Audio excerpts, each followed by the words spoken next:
দুই প্রকার নারীদের রোজা আল্লাহ কখনোই কবুল করবেন না। এরা সারা দিন না খেয়ে কষ্ট করে রোজা রাখবে, বিনিময়ে আল্লাহ পাক তাদেরকে কোনো প্রতিদান দিবেন না। মেয়েরা কিন্তু পুরুষের তুলনায় বেশি রোজা রাখে, মেয়েরা পুরুষের তুলনায় বেশি নামাজ পড়ে। ধর্মের দিক থেকে মেয়েরা কিন্তু পুরুষের দিক থেকে অনেক আগায় আছে, কিন্তু শুধুমাত্র সঠিক তরিকাটা না জানার কারণে, সামান্য ছোট্ট ছোট্ট ভুল হওয়ার কারণে তাদের সব আমলগুলো বরবাদ হয়ে যাচ্ছে। এই জন্য নবী বুখারীর বর্ণনায় বলছেন, উরিতুন নার ফাইদা আকতারু আহলিহা নিসাউ ইয়াকফুর, আমি অধিকাংশ নারীদের স্থান দেখেছি জাহান্নামে, অধিকাংশ নারীরা জাহান্নামে চলে গেছে।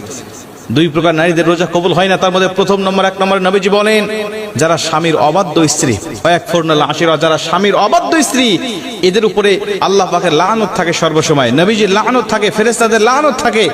এরা যত ইবাদত করুক, আল্লাহ কোনো ইবাদত তাদের কবুল করেন না। নবীজি সাল্লাল্লাহু আলাইহি ওয়াসাল্লাম বলেন, যাদের উপরে নারাজ রয়েছে স্বামী বৈধ কারণে, এরা যখন কবরে যাবে, এরা যখন হাসরের মাঠে উঠবে, মিজানের পাল্লায় যখন তাদের আমলনামাটা মাপ দেওয়া হবে, দেখা হবে একদম জিরো, তাদের কোনো আমলনামাটা আল্লাহ পাক কবুল করেন নাই, অথচ পাহাড় সমপরিমাণ সওয়াব তারা ইনকাম করেছিল। স্বামীর অবাধ্য হওয়ার কারণে নবীজি সাল্লাল্লাহু আলাইহি ওয়াসাল্লাম বলছেন, কোন স্বামী যদি স্ত্রীকে একান্তভাবে পেতে চায়, কিন্তু স্ত্রী যদি তার স্বামীর ডাকে সাড়া না দেয়, আল্লাহ পাক সারা রাত ফেরেশতারা তার উপরে লানত করতে থাকে, আল্লাহ পাক লানত করতে থাকে। এজন্য স্বামীর কথা শুনতে হবে। নবীজি বলছে স্বামীর গুরুত্ব কত বেশি যদি কোনো মেয়ে জানতো, আর আমি নবীজি যদি আল্লাহর পরে কাউকে সেজদা দেওয়া জায়েজ হতো, বলে দিতাম প্রতিটা স্ত্রীকে তার স্বামীকে যেন সেজদা দেয়। মুসলমান ভাইরা আমার, দুই নম্বরে নবীজি সাল্লাল্লাহু আলাইহি ওয়াসাল্লাম বলেন, ওই সমস্ত নারীদের কোনো ইবাদত আল্লাহর দরবারে কবুল হয় না যেই সমস্ত স্ত্রীরা, যেই সমস্ত মেয়েরা বেপর্দায় চলাফেরা করে। আজকে রমজান মাস, দেখবেন মার্কেটে চলে যাবেন, রাস্তাঘাটে বিভিন্ন জায়গায় শপিং মলে দেখতে পাবেন অধিকাংশ জায়গায় বেপর্দা নারীর সরাসরি। বেপর্দা নারী নিজে গুনাহ করে, তার দিকে যে পুরুষ তারায় তাকায় তারও অগণিত গুনাহ উঠতে থাকে। এই জন্য বেগানা নারী শুধুমাত্র নিজে গুনাহ অর্জন করে তা নয়, অন্য পুরুষদেরকে গুনাহ অর্জন করায় সহযোগিতা করে।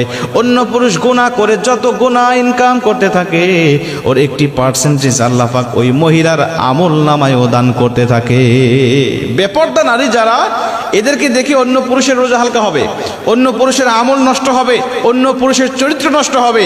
আর ও বেপর্দায় চলার কারণে আল্লাহ পাক তার আমল নামাটাকেও ঘাটতি করে দিবেন, তাকেও গুনাহ দিবেন, আল্লাহ পাক তার স্থানটাকেও জাহান্নামে করে দিবেন। এরা অনেক সওয়াব ইনকাম করেছে, অনেক নফল নামাজ পড়েছে, অনেক ফরজ রোজার পাশাপাশি নফল রোজাও রেখেছে, কিন্তু বিনিময়ে তাদের আমল নামাটা চির হয়ে থাকবে। কেন?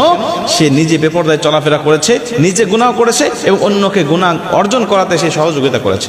এজন্য আমি আপনাদেরকে অনুরোধ করব, যারা মহিলারা আমার আলোচনা শুনছেন, আপনারা অবশ্যই এই দুইটা বদ অভ্যাস যদি আপনার মধ্যে থেকে থাকে, আপনি বদ অভ্যাসগুলো পরিত্যাগ করেন।